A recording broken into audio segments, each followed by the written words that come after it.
All right, thank you so very much for joining us this evening for this, the third installment of the Boardroom series for 2020. I'm Bonnie McEwen with the Northwest District, and I'm joined tonight by Nancy Medema, who's the Program Director at the State Library. Also joined tonight by Samantha Bowers, who is the Continuing Education Consultant for the State Library. So we are tickled to have you here at a 100-seat capacity for tonight. I learned this afternoon that we were at capacity, no more room in the inn. So those are fabulous registration numbers. It's so gratifying to us who are doing this board education series. So we're so glad that you're a part of this. I will ask tonight, as I have asked in previous sessions, that we'll want to hold questions, anything that you feel needs a little bit of clarifying or expanding upon. We're going to hold off on those until the end of our remarks. Because we are recording tonight's session, we want to make sure we capture our presentation in its entirety. But don't lose track of your questions, because you can use the chat space to let us know if you want us to circle back to something that you want us to come back to, and we're certainly glad to do that. But we'll do that at the end of our material. So for now, I'll find the slides, and we'll get started with tonight's boardroom, the board's role in storytelling. Here you see, as you may have seen before, if you've joined us before, these are two publications from the State Library. On the left is the Iowa Library Trustee Handbook, and on the right, the book that describes public library service standards. Both of those are available for viewing on the State Library's website. And the hint beneath the trustees handbook is that there is a new edition coming out. Nancy and I pledge for that to be coming out before the end of the calendar year, don't we? That's our pledge. We do, yes. We've done a pinky swear on that many, many multiple times. And look at this, if you would. That's the flashy new cover that we have ready to go. All we have to do next is work on the insides. Which we actually do have over half of it done. We do, actually, and we're just really tickled by that. Here's where we're headed tonight in the board's role in storytelling. Our conversation tonight and the material we'll share with you is going to be based on a book by Kendra Hall called Stories That Stick. And the idea to share books with you came from another series that the State Library sponsors quarterly called Big Ideas Book Discussions. I'll tell you more about that in a minute.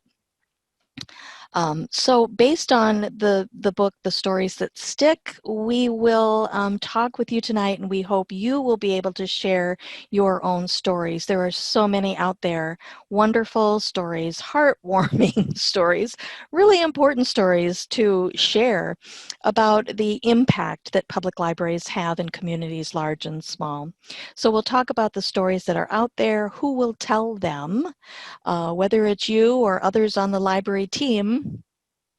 And we're going to switch up things a bit for you tonight. If you were here in the first two installments, we didn't do this trick yet, but tonight we're going to offer you some video clips to watch, because we thought that would be a really cool way to kind of bring forward the ideas from the book. So that's where we're headed, and just a little bit more about Big Ideas book discussions.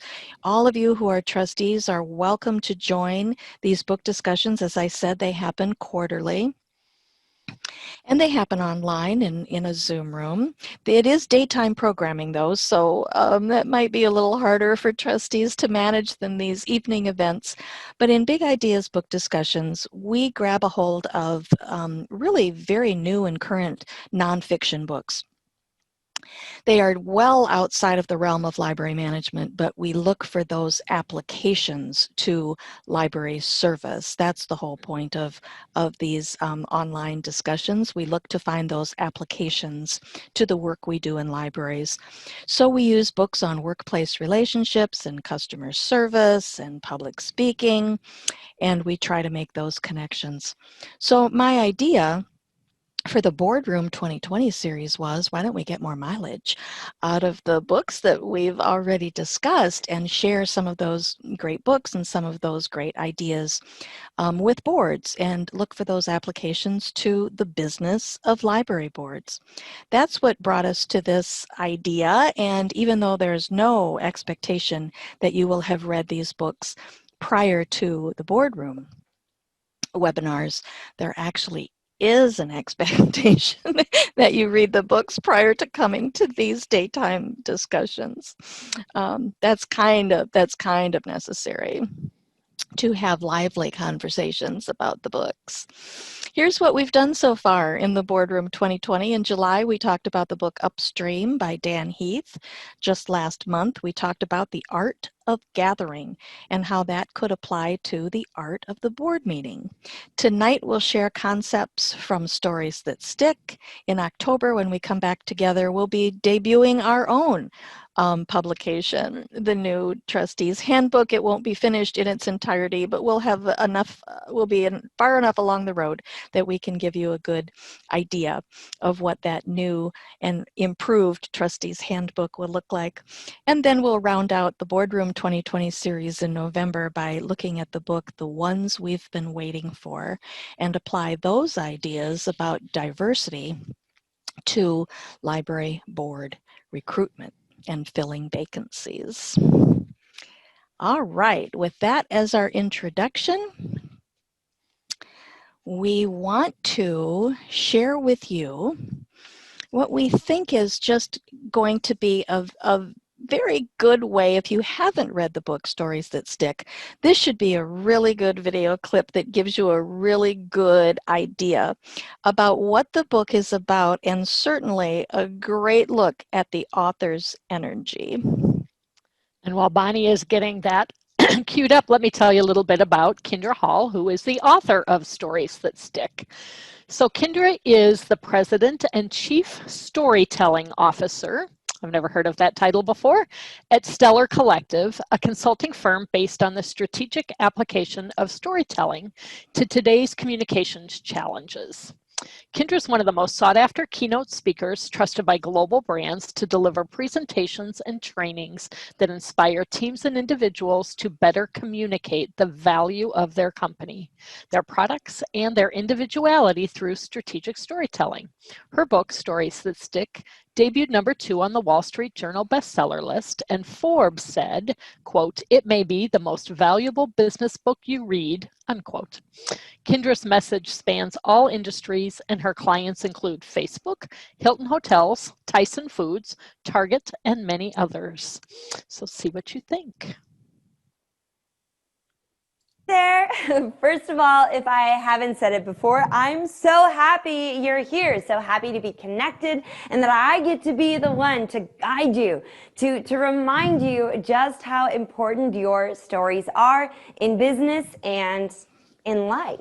Now, as you may have read in my book, Stories That Stick, and if you haven't read the book, you really should, right? Storytelling is an essential skill in business. No matter your role, no matter your industry, whether you're in operations or sales, whether you're at the top of the hierarchy or at the very bottom, working your way up, whether you own a company or you work for one or you're starting one, storytelling in business will make you more compelling, more engaging, and more persuasive. As stories make the data matter, make your marketing efforts worth it, and stories will make you better.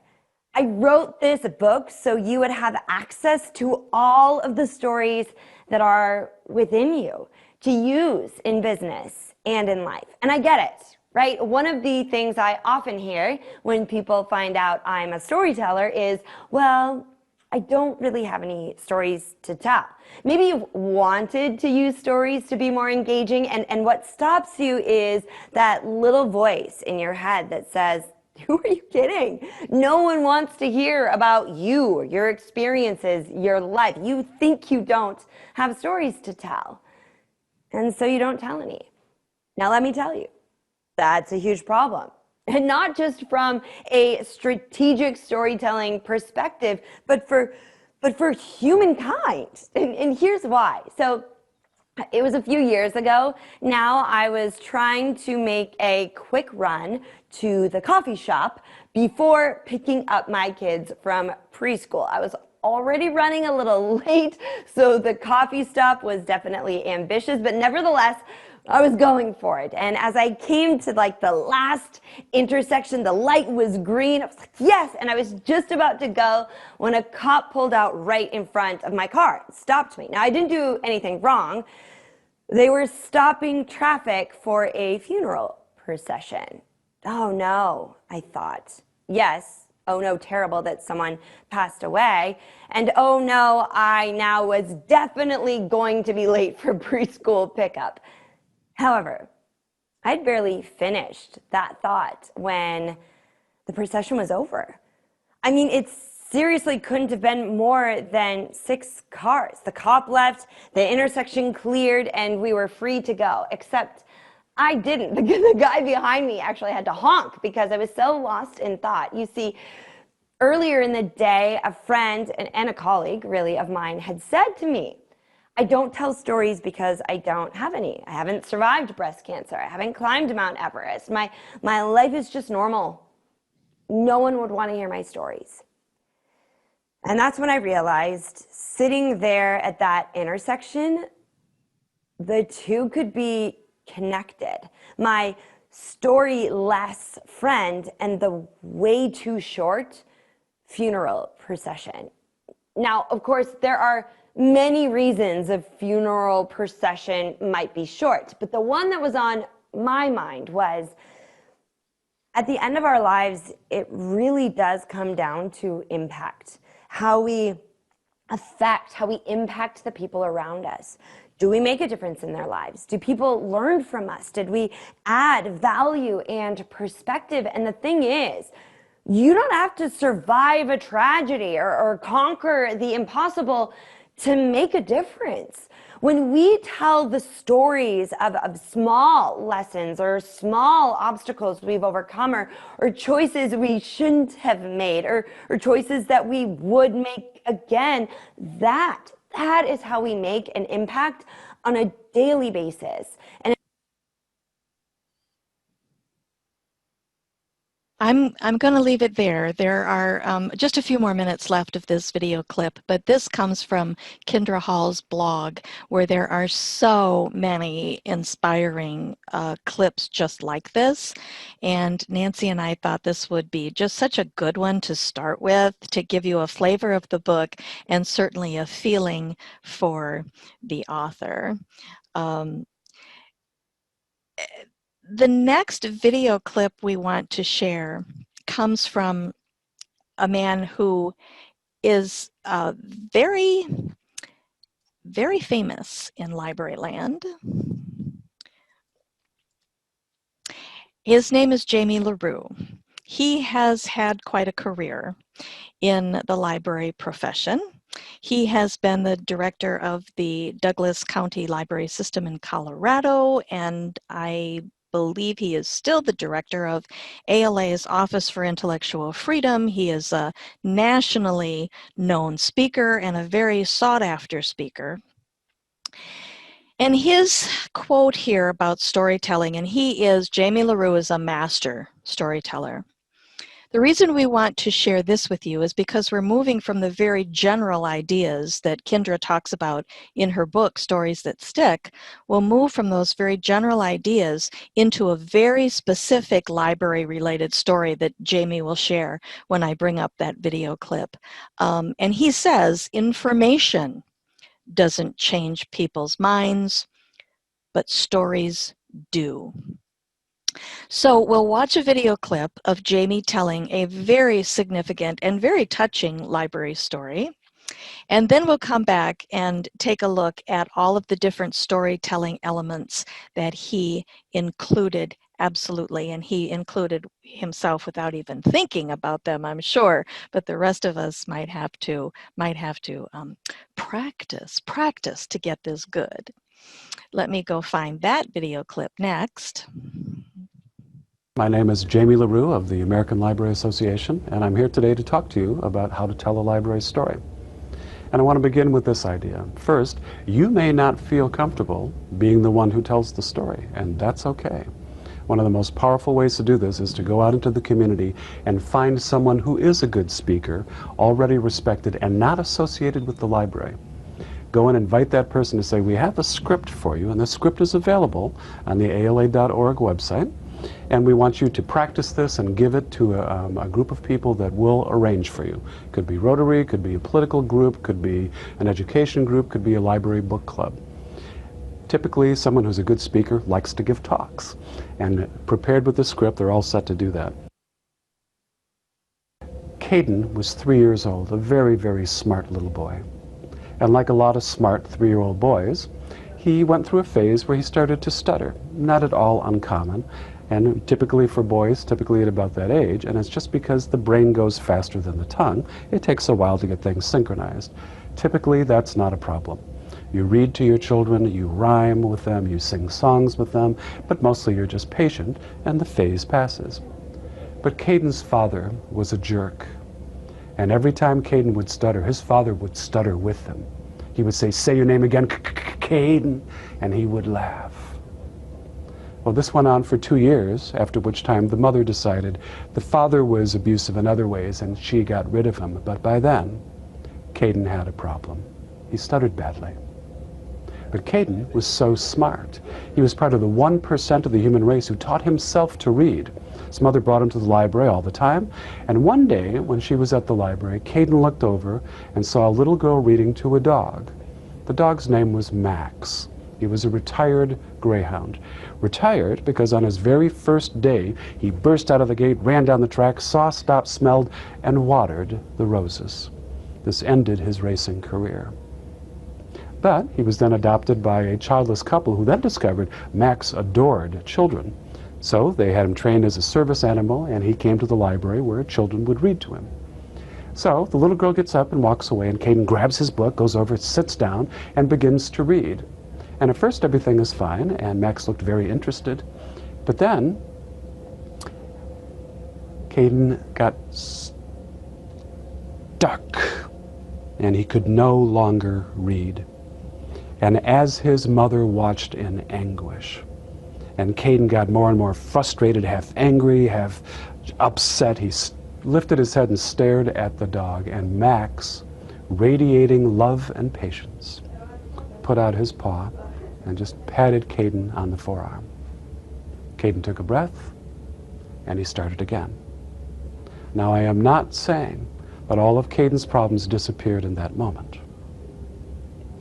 But his mother was watching, and she saw that change in him, and she said, I'm going to bring him back to read to that dog, I'm going to sign him up for speech therapy classes, and we're going to beat this.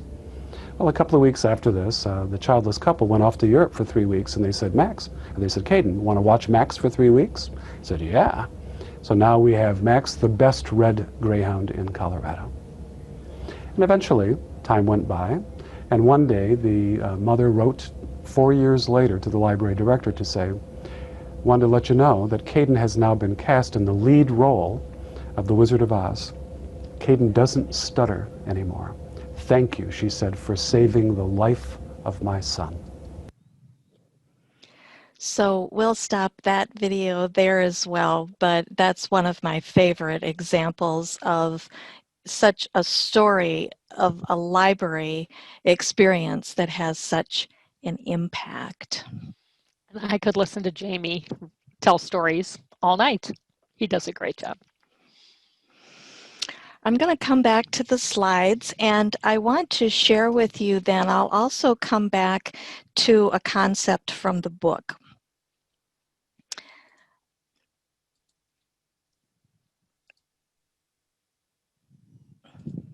And this is it. This from the book Stories That Stick. The author, Kindred Hall, says that there are basically 4 components to a great story. And by the way, since we are recording tonight's program, you'll not only have this recording, but you'll also have our PowerPoint slides to refer back to. So you don't have to make crazy notes for yourself. You'll have these slides to reference again. But these are the 4 components of a great story, says Kendra Hall. Identifiable characters, authentic emotion, significant moment, and specific details. So if you look at each of these 4 components, Jamie LaRue's story hit on all 4 of those. The identifiable characters really were 2 primary ones, Caden, the little boy, and Max, the reading dog, right? The authentic emotion was very evident in Caden's frustration and embarrassment quite often caused by his stutter.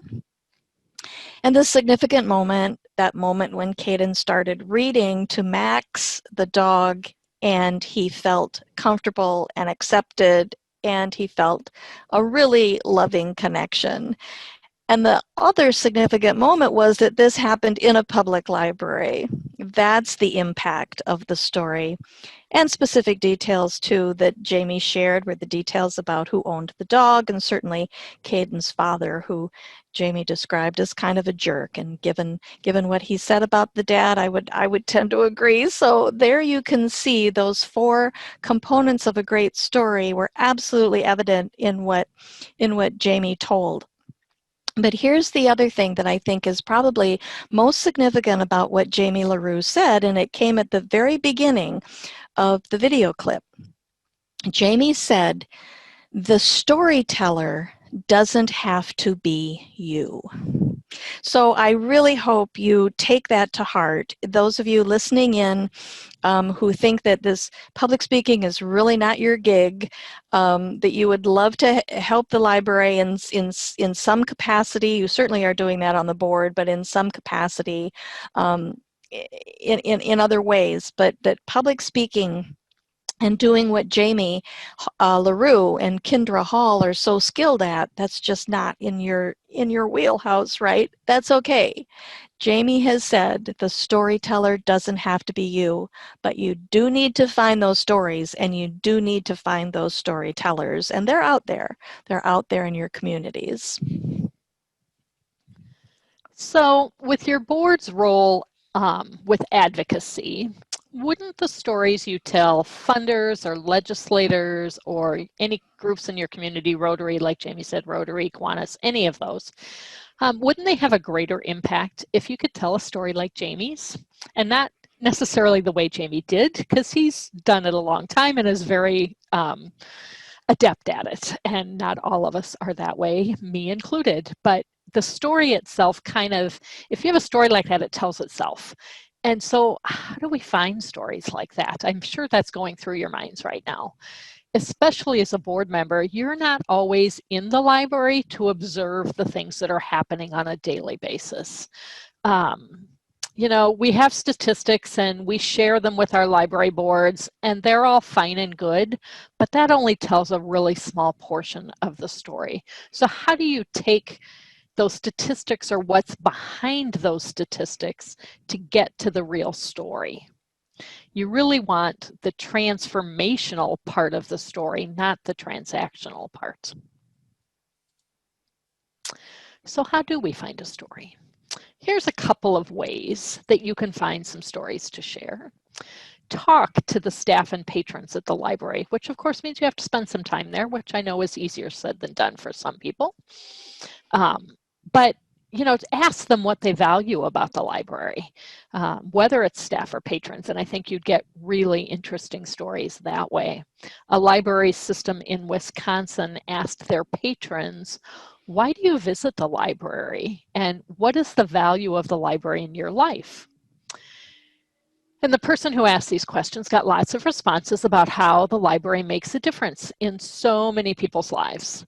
She then shared those stories on Facebook, and as a result, got many, many, many more stories. It's also a great way to engage the community. So that might be something you do. Another idea is to take some time to sit and observe what's happening in the library, just not interacting with people, but just kind of watching. And you know, the table of men who come in for coffee and read the newspapers every morning, or the women's knitting group, or a book discussion group even. I'm guessing those have really good stories to share sometimes. Just kind of observe them, and you don't even necessarily have to be part of them, but why not sit down and have a cup of coffee with that group of men in the morning and interact with them? You might find out some really interesting things. Another way is to gather stories from patrons and partners, so groups that you partner with in lots of different ways. Libraries have all kinds of partners. Have a method where patrons can share what they love about the library, specifically for sharing about how that library has impacted their lives. So it could be something like Wisconsin did. You could have a comment box. You could, I've seen somewhere where librarians put up a display with a lot of sticky notes, and they asked a question, and then the people who interacted wrote what they wanted on the sticky notes, and then everybody else could see them too. But then take that information and, you know, make a video recording of it to put on your website or your Facebook page of why I love my library, or do a TikTok video, or just share it on Facebook, share it on Instagram, and, you know, get creative and find different ways that you can request the information for your patrons and then share it on social media to get even more.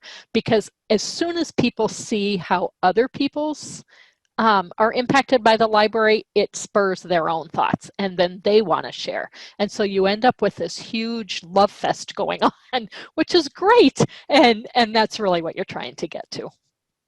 So there's just a couple of ideas on what you can do in your library. I want to make sure I didn't forget any. Nope, that was good. Here is Project Outcome, is a program that's free. And it's great. It's a survey tool provided for public libraries with already made up surveys, and it gets to the outcome as opposed to the output. So yes, it gets you numbers, but it also gets to the impact and the outcome of interactions that happen in your library with programming. Anytime you want to do a survey, a project outcome survey is a really good one to use. And again, then they share that information with other libraries, and you can get some really good feedback. It is entirely free. You don't have to pay anything for it. And it only takes up setting up an account, which is also really easy. And then they have the 7 pre-designed surveys that measure different things. They'll measure civic engagement, digital learning, early childhood literacy, which goes kind of in hand with summer reading. And so you can really get to youth interactions, economic development, lifelong learning, and job skills. So they've pretty much targeted them to what you might be looking for. Another really good tool is Libraries Transform. Again, free. You have to set up an account. But it is designed, the Libraries Transform campaign, and here's some of their bookmarks or posters that they produce. Their campaign is designed to increase public awareness of the value, impact, and services provided by libraries and library professionals. So today's libraries are not just about what we have for people, but what we do for people and what we do with people. And Libraries Transform really gets to the heart of that, as you can tell by what some of these posters say. So this is a great tool to help you tell your story. So what does transformation mean in your library? Perhaps it's having a makerspace and the different programming and the things people are able to make because of that. Digital labs, that they can create music or create films, or be able to even transform their VCR tapes into CDs. That can be transformational for many people. Maybe it's a basic service such as teaching a child or an adult how to read. Think of the impact you're having on that person. Transforming allows you to capture your library story, by using attention-getting because statements, and as you notice, all of these start with the word because, that remind the public of the ever-increasing values of libraries in a changing world. And I think, especially those of us who have been working in libraries during this pandemic, we've certainly noticed the ever-changing aspect and the impact we're having on some of our patrons. So here's another video. We told you we were going to give you some videos tonight, so you don't have to listen to just me and Bonnie. But here's one that is put out by the Libraries Transform campaign and talks about how you can use their campaign and those because statements to tell a story.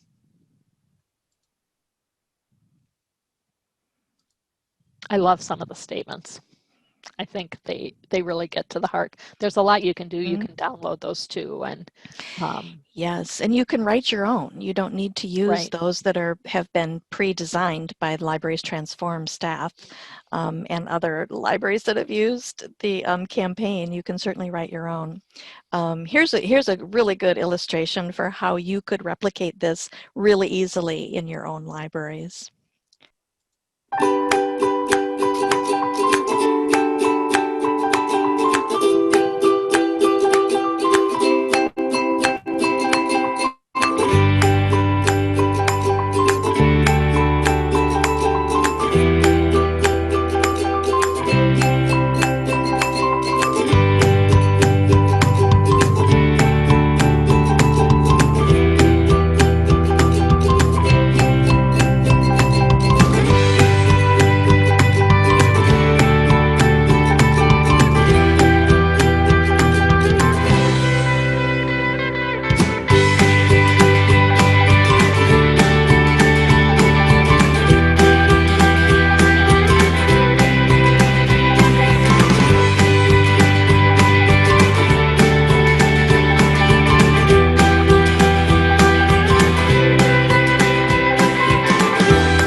Just think about doing that with your own library and your own patrons and then sharing it on either your website or social media. And think how the people in your community would be able to identify with that. Really easy to do. Really, yeah. I think that'd be very easy to do. Great way to showcase what your library does. Right, and you noticed you let the posters. That was from Pickering Public Library, Connecticut. I don't remember. Sorry. I meant to look that up. Sorry. But you noticed that they let the posters do the storytelling, and the people themselves who agreed to be in the videos didn't have to speak. They just held up their favorite because statement of why they use and value their libraries. I want to pause here, Nancy, for a minute so I can check in on the chat here and see if there's.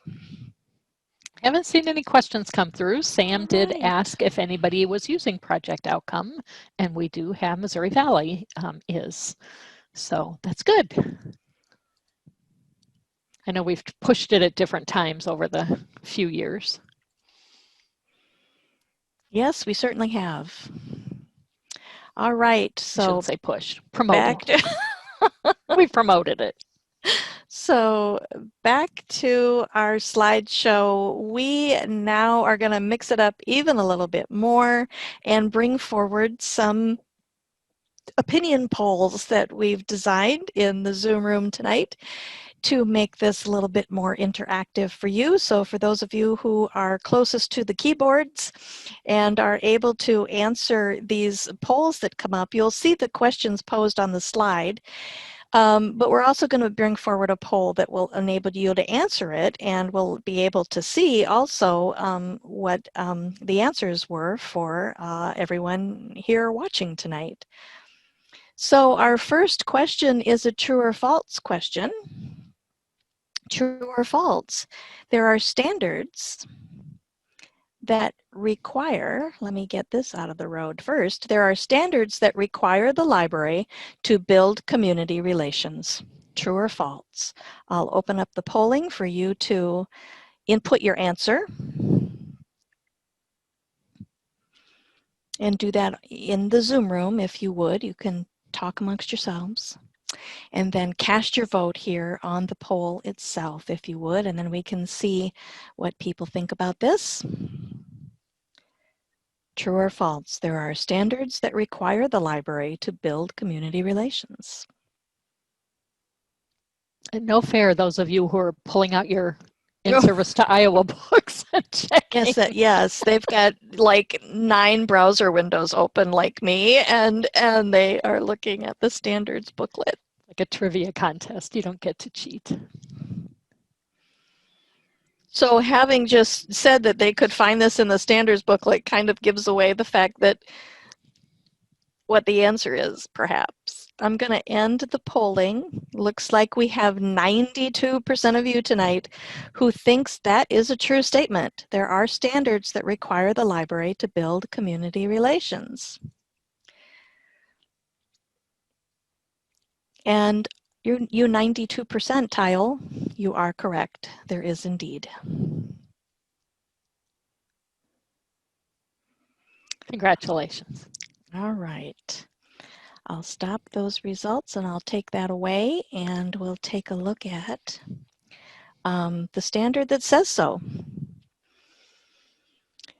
It's chapter 7, actually, of the standards book, and the reason we showed that slide early on at the beginning of the webinar was because Nancy and I will often refer to both the standards and the trustees handbook throughout our time together in the Boardroom series, and here's probably our first mention of standards tonight. Chapter 7 surrounds library programming and public relations, and there you can see standard 70.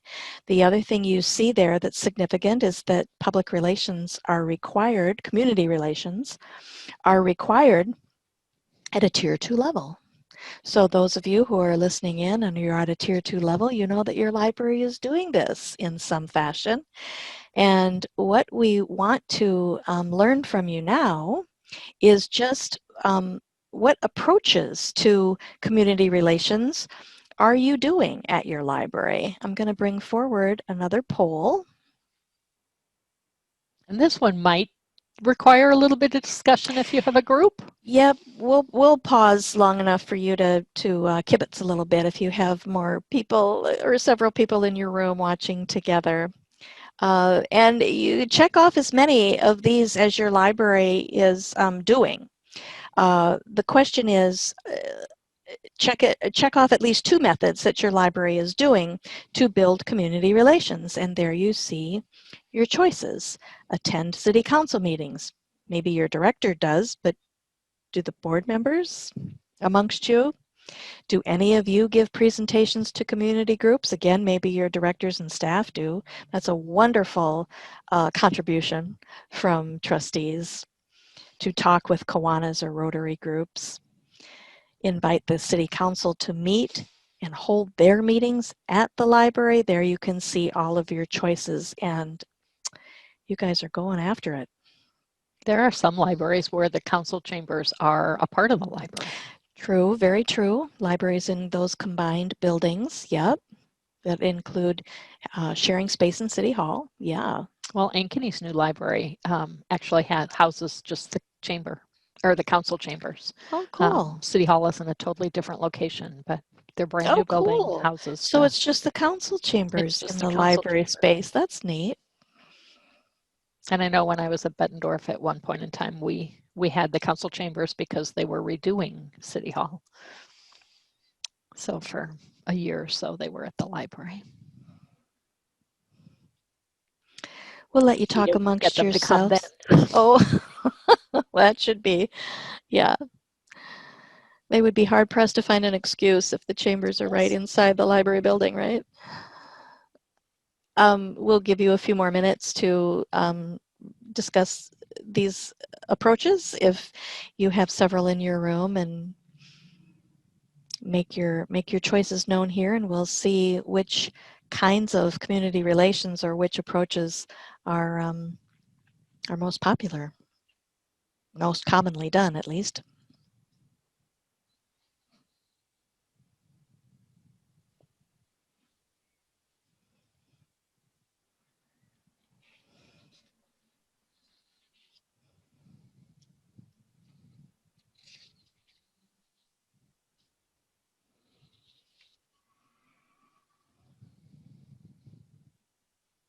This one had a lot of choices. There are a lot of choices, and our third poll has a lot of choices also. They're talking about it. They're talking about it at Hospers, I can see. That's an engaged group. That's an engaged group there at Hospers. All right. I'm going to end the polling at this point, and we will take a look and share the results here.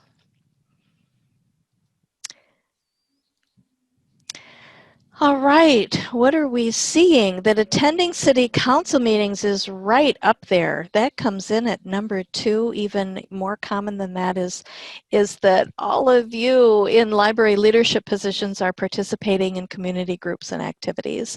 75% of you said that. That's wonderful. So if you are doing that, then can storytelling be far behind?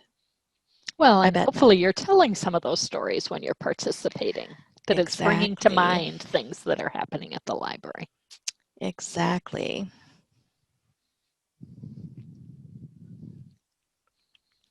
So attending council meetings comes in next, and then we have several things in the 40%, serving as a bridge to bring people together. That's interesting because that's the topic of our boardroom conversation in November. Again, inviting the city council to actually hold their meetings at the library. Presentations to community groups. Very good. You're all very... These are great engaged groups. Yes. All right. I'll take that away for a minute, and we'll take a look at another standard here. I think that was that poll, wasn't it? Yep. Yes. And so there's another standard. In fact, there's this Chapter 7 in its entirety speaks to library programming and public relations. So Standard 69 is significant, also significant because it's required of libraries at a Tier 2 level. The library promotes its collections and services by using a variety of approaches to publicity. So to meet this standard, a library would need to choose at least 4 methods, so 4 publicity methods. So we'll see how y'all do when I bring up the last poll that we'll use tonight. Be ready on your keyboards there.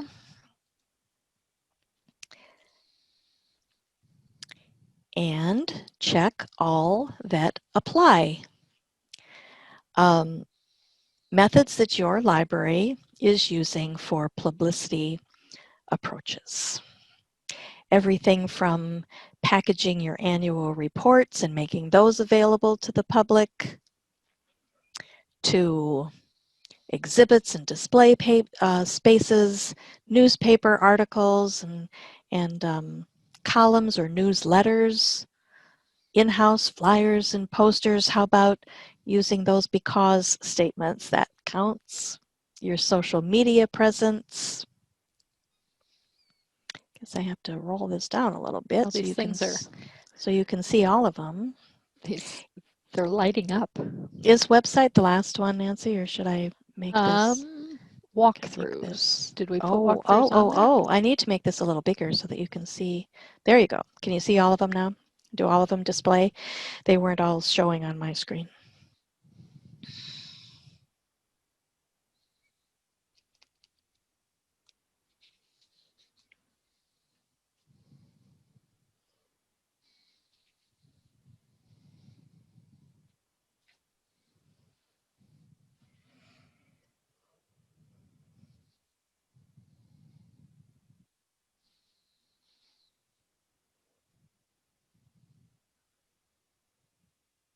We had more people answer this one. Wow, look at that one. Did you see the 100% so far? And that lit up immediately. I know, we're seeing that, but you guys aren't seeing the results yet. But Nancy and I can see the results already, and 100% of you have answered that you have a social media presence. That's wonderful.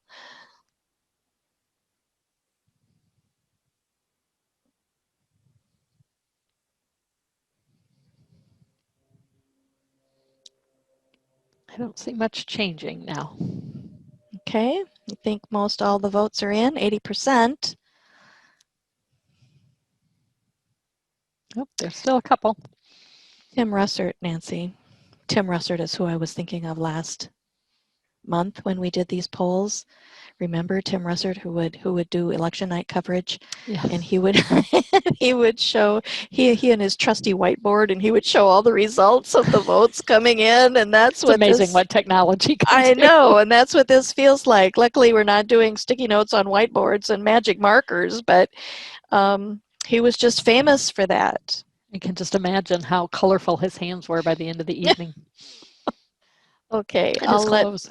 I'll let go of this poll. I'll close it out, and we can see the results here. All of you can see what Nancy and I have been seeing. 100% nearly of all of you answered that your library has a social media presence, whether on Facebook or Twitter or Instagram. Another really big publicity approach were sending articles to your local newspapers, maybe even writing a column for the paper. That's pretty common for library directors to do that on occasion. I know when I was the director at Spencer Public Library about 90 years ago, I did a monthly radio show, and that was big time fun. That was big fun. Exhibits, displays, and bulletin boards. Posters, flyers, brochures, and bookmarks advertising your services, and visually appealing materials and graphics. Look at that. And look at 84% of you are using your website to that publicity advantage. That's awesome. Good job. Our libraries are being well publicized. All right. Or at least of the ones that are here tonight. Well, I'll stop that for now, and I'll take that away, and we'll talk a little bit more about statistics. Statistics definitely need telling. They are important. They do say a lot about your library's busyness, but maybe we could use those statistics to tell stories about the library's busyness in more creative ways. Last month, if you were able to join us for the Boardroom program, last month's session was called The Art of the Boardroom, or the Board Meeting, excuse me, The Art of the Board Meeting. And we talked about how library boards will often bring in reports during the meeting, whether the reports are coming from the director, which is very typical, or sometimes in-person reports from various staff members. And I admitted then, and I'll admit again tonight, that I have kind of a love-hate relationship with reports because we do need those numbers, that's for sure. They are definitely important, and libraries are so good at keeping such a crazy number of numbers. From door counts to collection counts to books added and withdrawn to Bridges downloads to the physical books that are checked out. But and most of it's because we require it. Oh. Yeah, that could. So thank you. Yes, that could very well be true. Yes, let's just say it's because Scott requires it and not that's us. true. Good point. Yeah. But, you know, so often I think when we have those reports at board meetings, I think too often, and as you share those statistics with your funders and with others in the community, it tends to be kind of a recitation of raw numbers, really without any basis for comparison or without any visuals. And that can be really hard for people to digest. So last month we shared this idea, and we wanted to bring it back tonight because it really bears repeating, and it bears looking at, and that's the idea of using infographics. An infographic is just a very condensed but incredibly visual and appealing way to share a lot of data, but in a really condensed amount of space, really. This is an example of an infographic that our own Emily Dainter does for the State Library. She compiles our monthly statistics and an annual survey or an annual report as well from the State Library, and an annual Enrich Iowa report from the State Library. And so these are the kinds of visuals that the State Library Commission are seeing in their meetings, and I think it would really serve boards well, and directors and staff to, if you're not familiar with infographics, if you want to kind of dip in and get a flavor for this, there are a lot of libraries out there that are doing this to great advantage. Ida Grove is one, Winterset is another that come quickest to mind. And there's some great software out there. Canva is a really popular software program that allows libraries. There's a free version and a paid version of Canva, C-A-N-V-A, that allows libraries to create these visual and graphic brochures. Well, and Here's an it's example. just a nice touch point of statistics. You know, it's a quick grab and a quick impression. So that's a nice thing to be able to share with other people. Yeah. Sorry, yeah. I didn't mean to interrupt you. Absolutely. That's absolutely a great rationale for learning a little bit more about this. Nice example here from Ida Grove. All right, so we loved this quote from the book. It really resonated with us. Anytime the people who use a service are not the ones who pay for a service, then fundraising can get tough.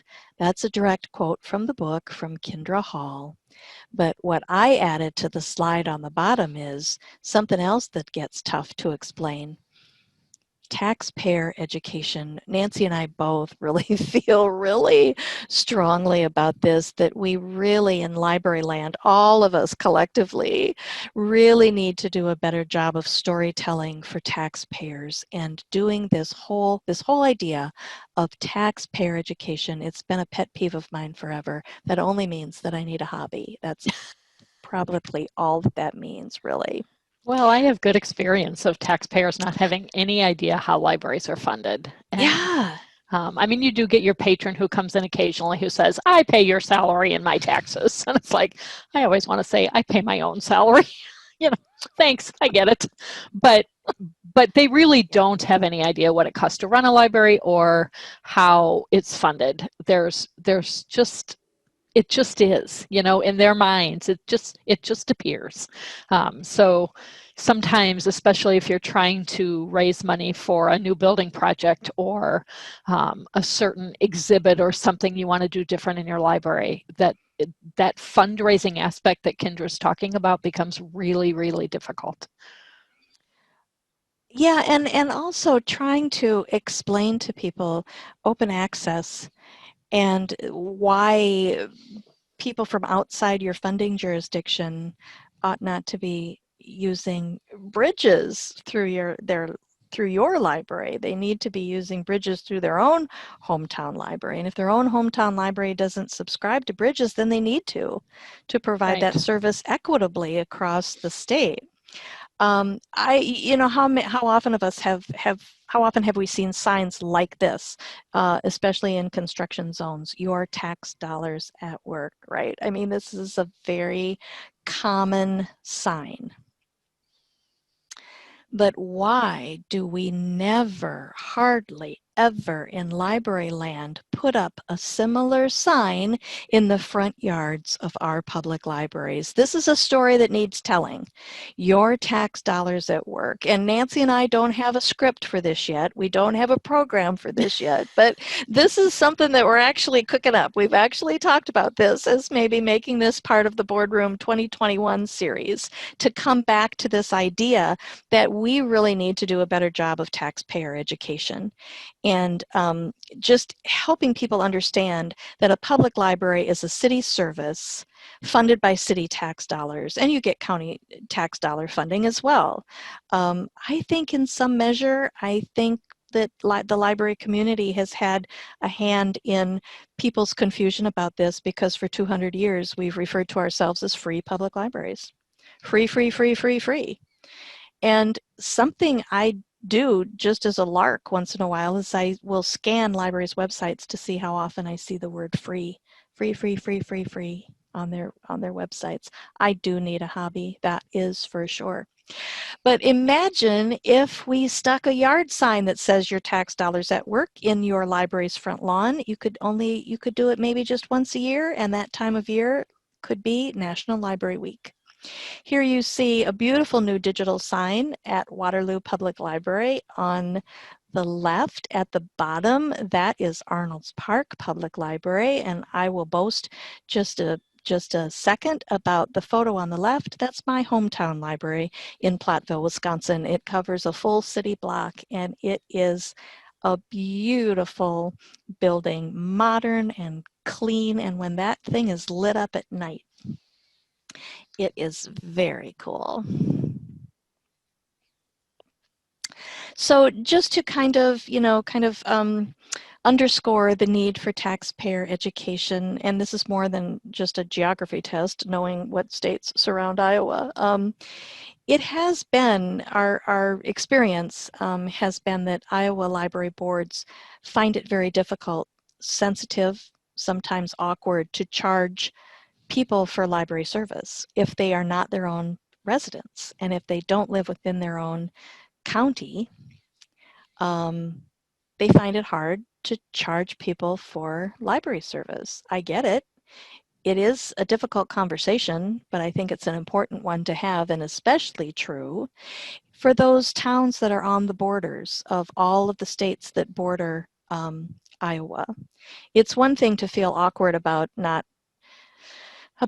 charging fellow Iowans for a library card, right? For a full service library card. It shouldn't be that awkward, though, to charge people from Minnesota and South Dakota who are not, in all likelihood, paying property taxes in Iowa. So it's a story that needs telling, and this is a really easy way to get started. Between now and the time when Nancy and I have developed a webinar about this topic, do what Sioux City Public Library has done on their website. You see the sentence that's circled there at the bottom that says Sioux City Public Library is funded through city property tax dollars.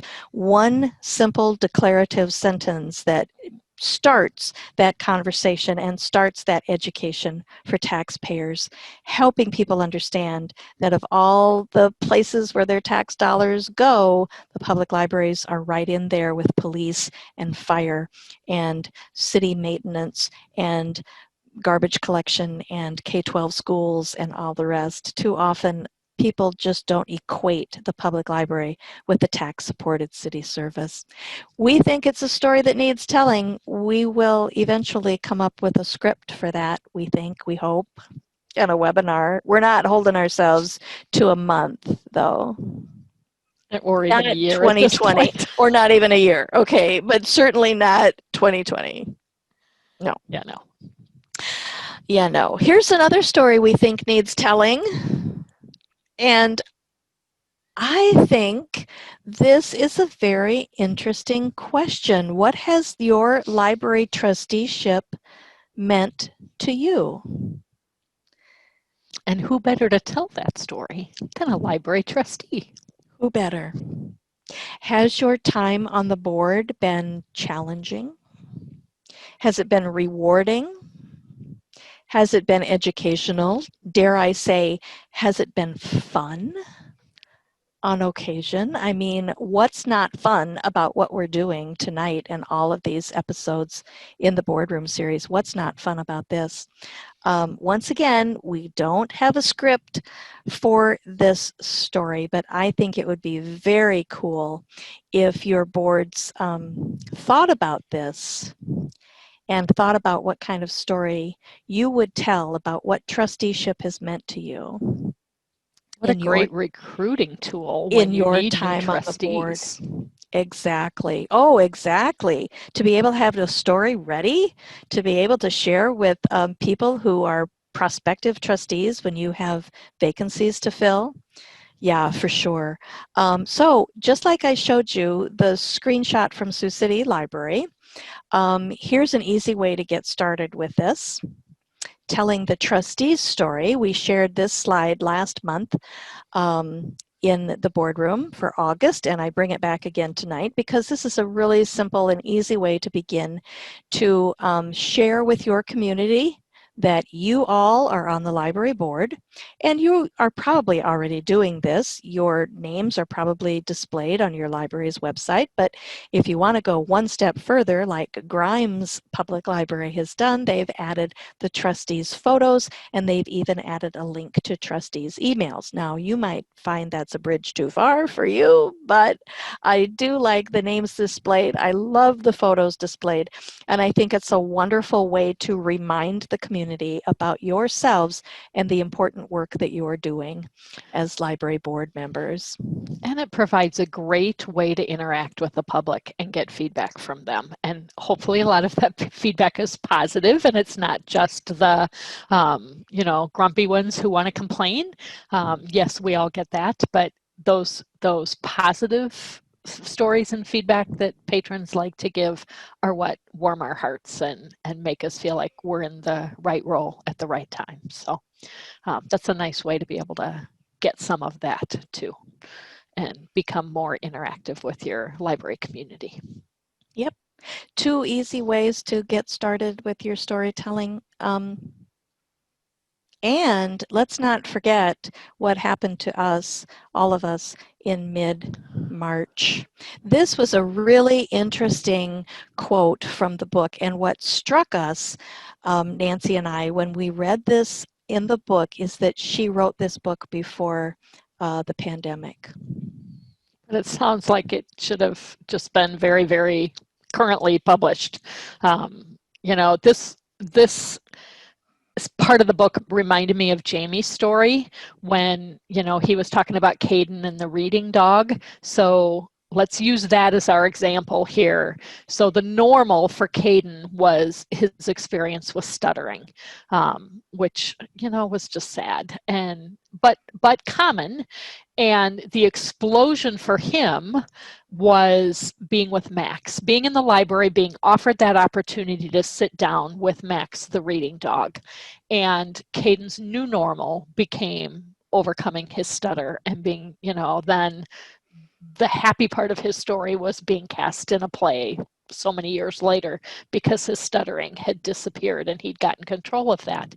So think of your library and think about the pandemic. What's happened the last 6 months and how, obviously the normal was how your library existed years ago and up until February. And what, then the explosion is the pandemic hit, the libraries closed down, delivery stopped. We all just put everything on pause for a period of time, or at least the majority of libraries in Iowa did. There were some who stayed open the whole time. But that the explosion hit. So what's our new normal? What's our new normal going to be? And I don't think we know that yet, but think about things like, funding. We have budget times coming up. We're all hearing stories about how with everything being closed down, budgets are going to be tighter. I think pretty much everybody across the state has heard that at some level. So that's coming up. So is that going to become a new normal for us with smaller budgets? Or, some businesses gained money during this. So maybe some libraries did. What service did your library have to start during the pandemic that you never did before, but that you will continue doing afterwards? Will that become our new normal, such as appointments to use computers or even get into the stacks?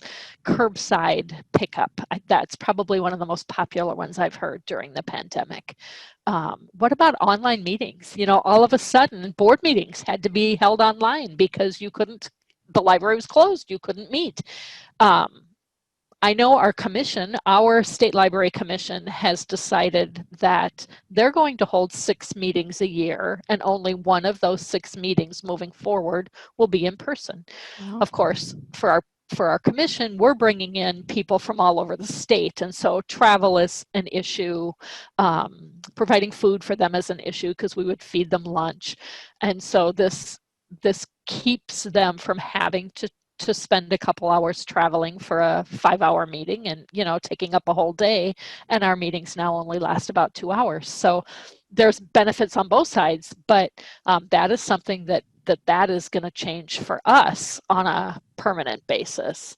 But think about holding meetings, and programming also happened online, but think about holding some online meetings moving forward for all the directors or your staff in your county. You could do training that way. You could just meet once a month and share ideas and what's happening in our libraries. And, you know, that give and take is really, really helpful in a lot of cases.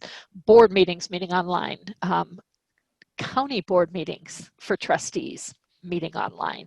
I think, you know, trustees think they, in their library, they're the only ones experiencing some issue. And when you get together with other trustees in the county or from around the state, you realize that, oh, maybe our issues aren't quite so unique. Sometimes they might be, but not always. And so you can get some really interesting ways to resolve issues or come up with creative new things to do. I think I said countywide staff training days. Online book discussions group, do those instead of in person all the time. And you might get a real different group of people who come because they couldn't necessarily attend in person. Just some different ideas on how that normal explosion, new normal, can provide stories for you. You know, you want to think about what's happening in your library, but kind of after the fact, that's going to be a really good way to tell a story moving forward about how you reacted in the community and helped the community get through the pandemic. And trust me, for your funding, that is going to be a huge story to be able to tell down the road. So this is a screenshot of a series that Iowa PBS has done this spring called the Helpers Next Door series. And this began in April, and it's a combination of articles and videos acknowledging the contribution of public services and individuals responding to community needs during COVID times. So not all the stories were about libraries, but they were all about public service, of which libraries are, but some of them were. So the one that's shown was an article called A Place for Inspiration, which was featured August 19th about the Nevada Public Library in Iowa, which is in Story County. And then on July 6th, there was a video featuring Des Moines Public Library's curbside service. And then another article about the Des Moines city workers, not the library, but city workers who were assigned to their jobs kind of changed during that time to maintaining downtown spaces during that time. It's very possible that what they normally didn't need to be done during COVID because things were shut down, and so they were kind of reassigned. But we wanted to share these as an encouragement to share your own library stories in your own creative ways. Notice that this series was multiple formats. You know, it wasn't all an article, it wasn't all a video. They did a combination of things. So get creative and see what you can come up with. I'm a huge fan of Iowa PBS too. So as we wrap up our presentation tonight, these are some questions that we want you to think about. You know, is kind of continuing tonight's conversations back home at future board meetings. But here's some things that you could maybe talk about. You know, what stories are you telling about library service. Maybe talk about this at a board meeting and get a little bit creative. How long have you been telling those stories? Have you just started? Have you been telling them forever? Because I'm sure there are people out there who have been. What effect are those stories having? Have you been able to see, if you have been telling those stories, can you see a difference in the community support? Because I think that's probably our biggest objective here, is to build that community support. How do you know that there's a change? That kind of goes back to last month's discussion on that upstream problem solving. How do you know when you've made a positive change? And then what could you do differently in your storytelling efforts? Do you need to get more creative, do it in different formats, switch up the stories, that kind of thing. But Yes, some things to think about.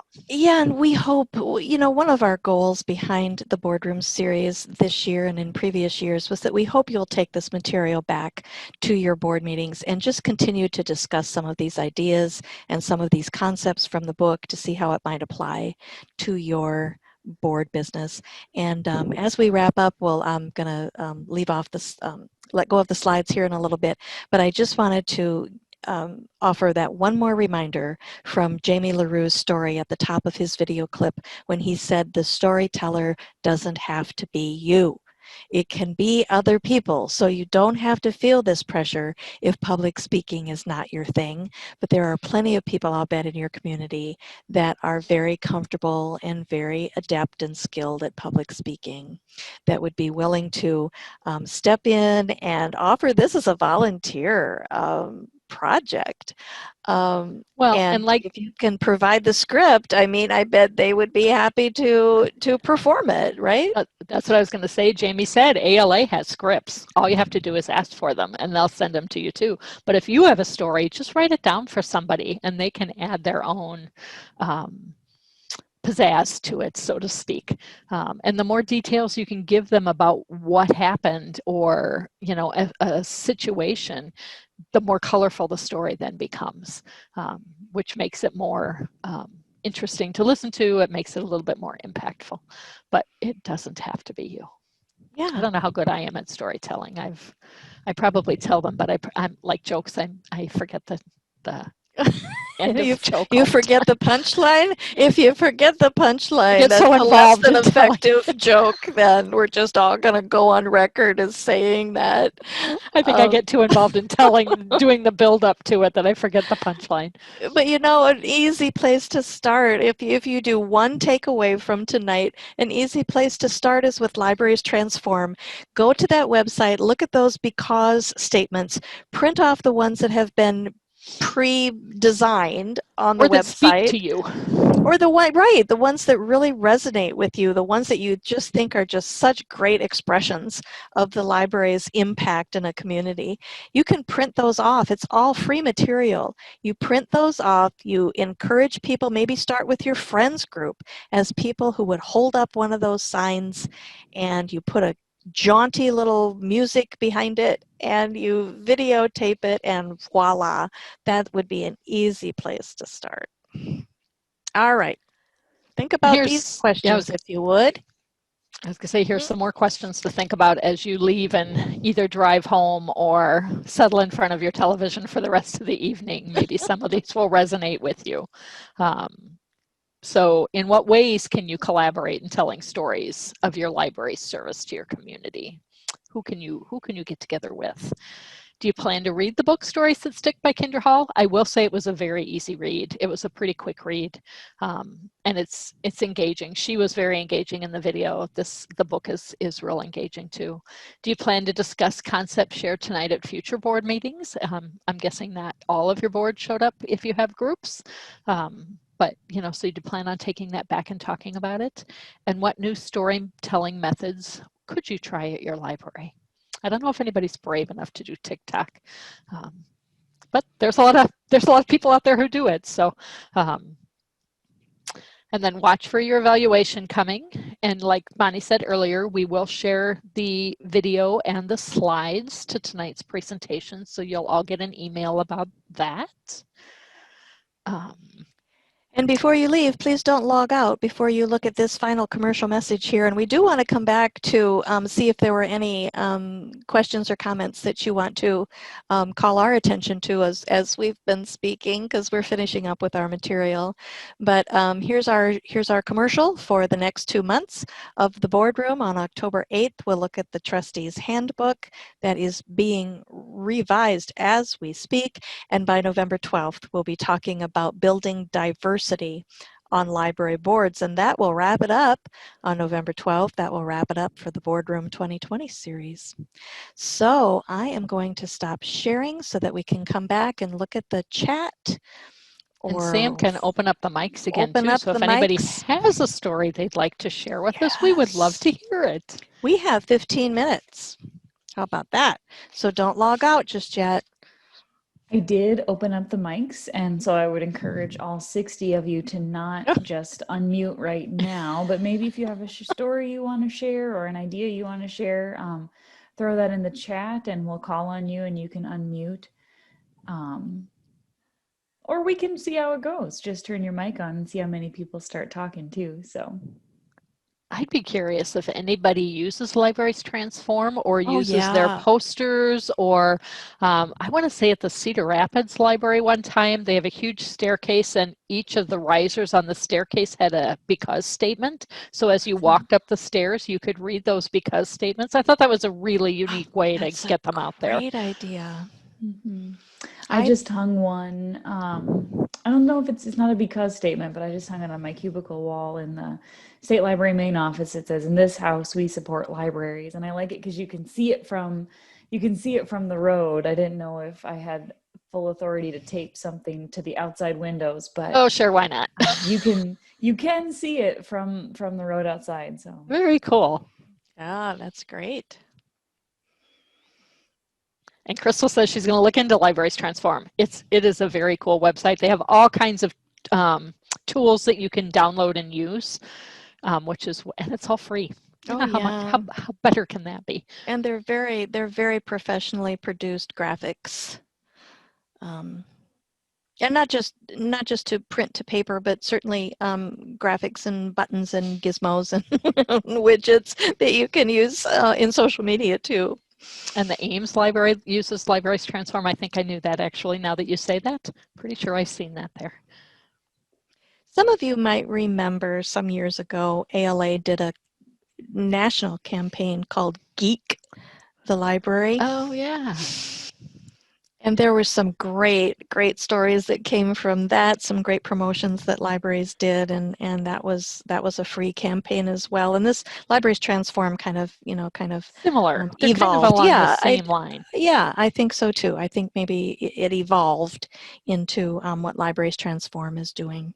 Some years ago, the State Library did a whole in-person workshop on Libraries Transform. That was fun. That was fun. Crystal said she thinks she can get some patrons to hold up signs.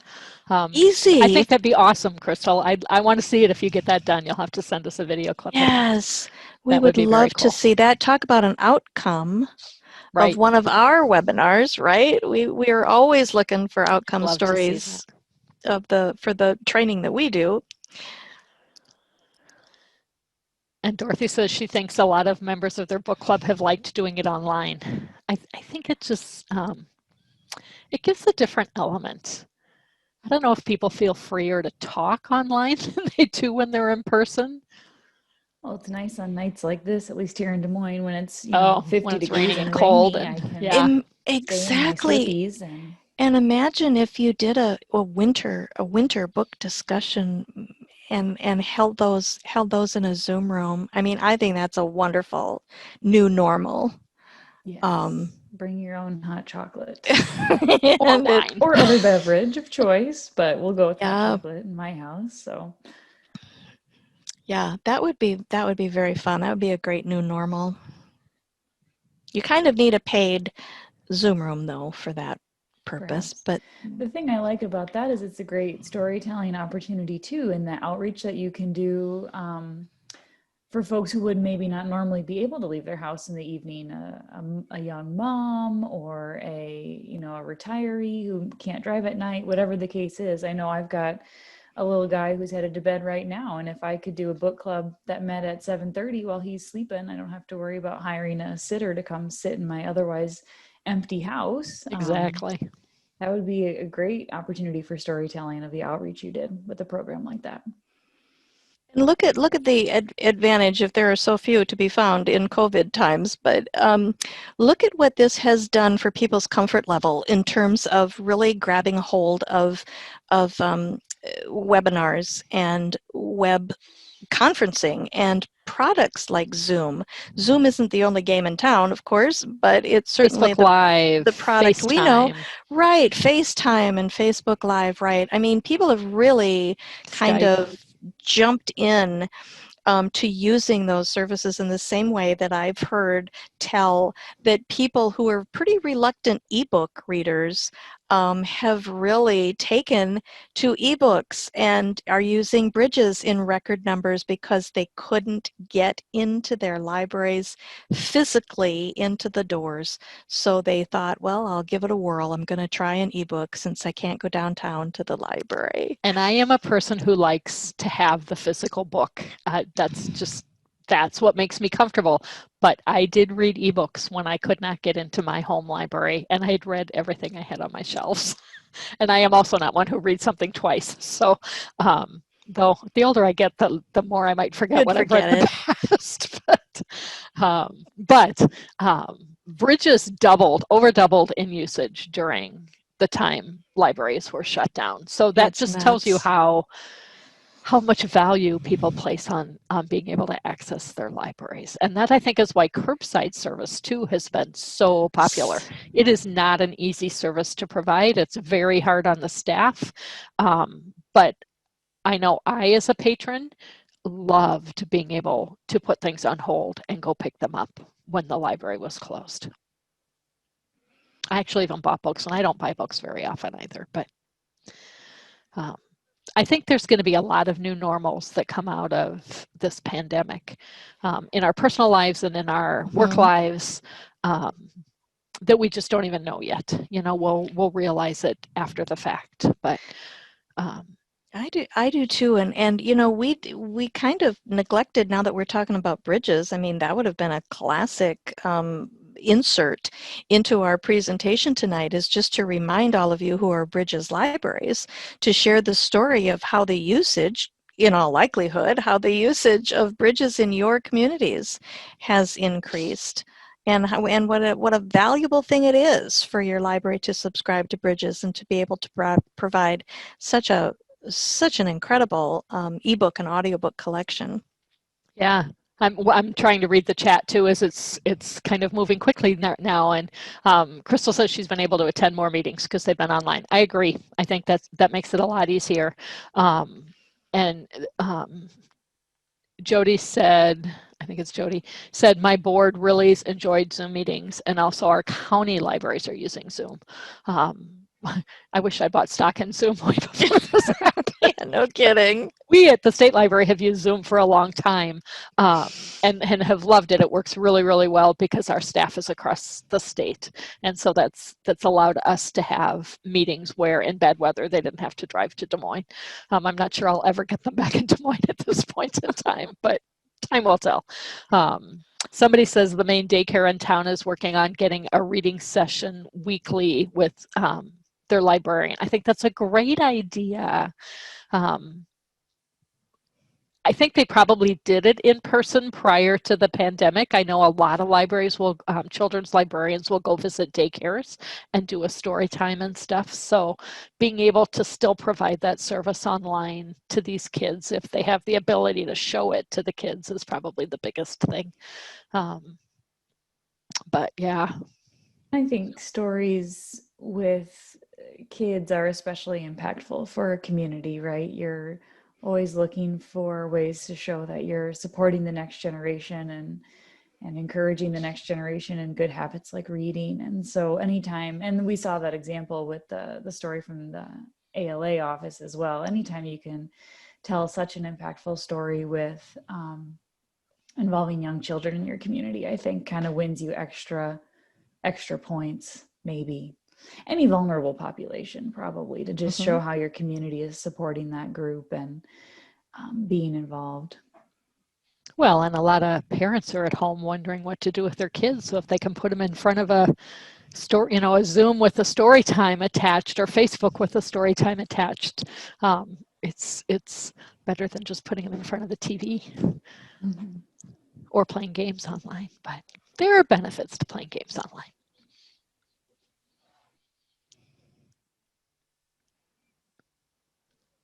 So hopefully you've gotten some ideas and maybe might be a little more willing to try telling some stories moving forward after tonight's.